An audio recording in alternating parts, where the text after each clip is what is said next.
বাঙালির কালী পুজো মানেই শুধু দেবীর আরাধনা নয়, এটা একটা অনুভূতি।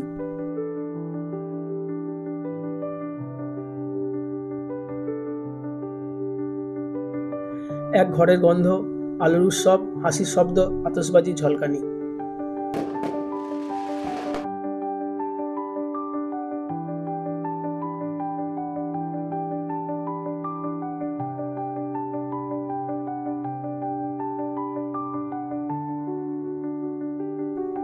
যেখানেই থাকি না কেন, কালী পুজো এলেই মনে পড়ে যায় ছোটবেলার সেই রাতগুলো।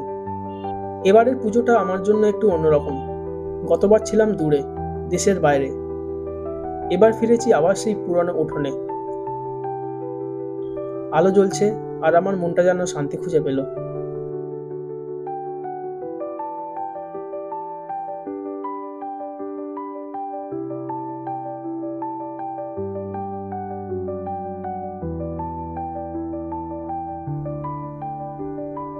বাড়ির আলোগুলোকে আজ নতুন করে দেখছি, যেগুলো একসময় আমি বেছে এনেছিলাম।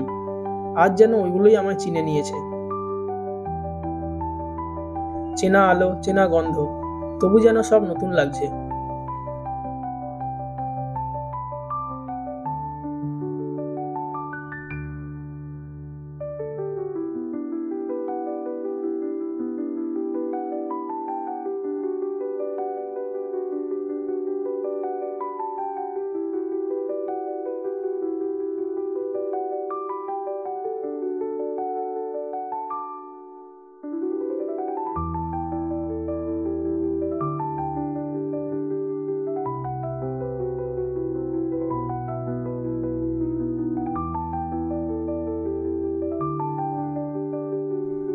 সবচেয়ে ভালো লাগছে বাচ্চাদের সঙ্গে বাজি ফাটাতে। ওদের হাসির মধ্যে আমি যেন আমার ছোটবেলাটা আবার খুঁজে পাচ্ছি।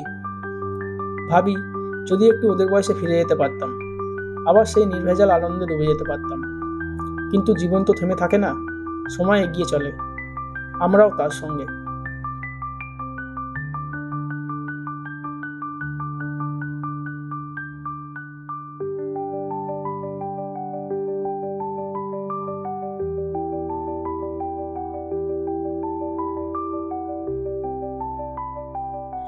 রাতটা কমেই রঙিন হয়ে উঠেছে। আকাশে আতশবাজির আলো, তুবড়ির ঝলকানি, চরকার ঘূর্ণি আর ফানুসের মায়াবী উড়ান। যেন প্রতিটা আলো এক একটা গল্প বলছে, একটা অপেক্ষার গল্প। আবারও এমন এক রাত সবাই মিলে থাকবো, হাসবো, আলো জ্বালাবো আর ঘরটাকে নতুন করে ভালোবাসবো।